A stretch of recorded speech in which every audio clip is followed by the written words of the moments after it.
একজন ভাইয়া আমাকে ফেসবুকে নক দিয়ে বলে যে আমার একটি সমস্যা হয়েছে ক্যাপকাট অ্যাপ্লিকেশনে। সেই সমস্যাটি আমি কিভাবে সমাধান করব বুঝতেছি না, আপনি যদি একটু বুঝিয়ে বলতেন। আমি তাকে বললাম যে আমি একটি ভিডিও তৈরি করব এই বিষয়টা নিয়ে ইউটিউবে, আপনি সেই ভিডিওটি দেখতে পারবেন, এর জন্য আমার চ্যানেলটি সাবস্ক্রাইব করে রাখুন। তারপর আর কি আজকে এই ভিডিওটি বানিয়ে ফেললাম। তো তার কি সমস্যা হয়েছিল সেটি দেখতে পারবেন আজকে এই ভিডিওতে। ইভেন আপনি যদি কোনো সমস্যায় পড়েন তাহলে আমাকে ফেসবুক, ইনস্টাগ্রামে অথবা এই ভিডিওর কমেন্ট বক্সে নক দিয়ে জানাতে পারেন যে সমস্যার কথা। তাহলে পরবর্তী ভিডিও আপনার বিষয়টা নিয়েই করার চেষ্টা করব, তাহলে আপনি সেই বিষয়টা আপনি বুঝতে পারবেন। অথবা আমাদের ফেসবুক গ্রুপের লিঙ্ক দেওয়া রয়েছে এই ভিডিও ডিসক্রিপশন বক্সে, সেখান থেকে আমাদের গ্রুপটি আপনি ভিজিট করতে পারেন এবং জয়েন হতে পারেন।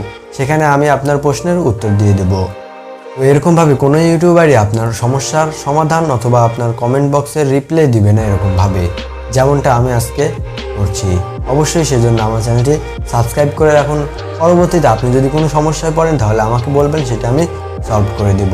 তো আর দেরি না করে চলুন ভিডিওতে যাওয়া যাক। So let's begin. Okay guys, সেই ভাইয়ের যে সমস্যাটি হয়েছিল সেটা আমি দেখাচ্ছি। এর জন্য আমি প্লাস আইকনে ক্লিক করছি এবং স্টক ভিডিওস থেকে আমি এখান থেকে একটি ব্যাকগ্রাউন্ড নিয়ে নিচ্ছি। ওকে, এরপর টেক্সটে ক্লিক করব এবং এখান থেকে অ্যাড টেক্সটে ক্লিক করব। এরপর এখান থেকে ফন্টে ক্লিক করব, দেন এখান থেকে প্লাস আইকনে ক্লিক করব। এরপর আপলোড ফাইল। এখানে আসলেই নাকি সে এরকম ইন্টারফেস দেখতে পাচ্ছে।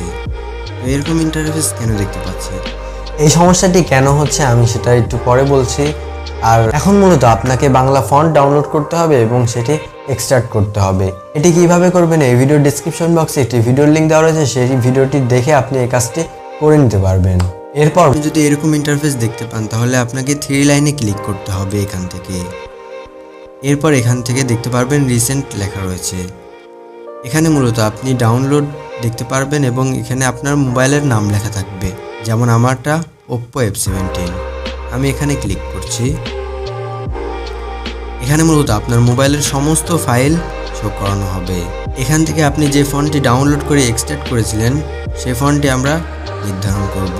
এর জন্য এখান থেকে খুঁজে বের করতে হবে ডাউনলোড ফাইল। এই তো ডাউনলোড ফাইলের উপর ক্লিক করব। এইখানে অনেকগুলো ফন্ট আমি ডাউনলোড করে এক্সট্রাক্ট করে রেখেছি, যেমন আমি কাল্পনা ফন্টের উপর ক্লিক করব। এরপর এটার উপর ক্লিক করে ধরে রাখবো। দেখতে পাচ্ছেন এটা সিলেক্ট হয়ে গিয়েছে। এরপর সিলেক্টেড ক্লিক করুন। ইম্পোর্ট ফন্টে আসলে দেখতে পারবেন আমাদের ফন্টটি চলে এসেছে। Thank you so much for watching this video. এরকমভাবে হয়তো কোনো ইউটিউবারই আপনাকে বোঝাবে না বা বলবে না। সো এখনও যদি আমাদের চ্যানেলটি সাবস্ক্রাইব না করে থাকেন অবশ্যই নিচে থাকা লাল কালার সাবস্ক্রাইব বাটনে ক্লিক করে পাশে আসা বেল আইকনে ক্লিক করে অলে ক্লিক করুন, তাহলে পরবর্তী ভিডিও আপনার কখনোই মিস হবে না। আর আপনার যদি কোনো প্রবলেম হয়ে থাকে বা সমস্যায় পড়ে থাকেন বা মতামত থাকলে কমেন্ট বক্সে জানাতে পারেন। দেখা হচ্ছে নতুন কিছু নিয়ে। ভালো থাকবেন, সুস্থ থাকবেন।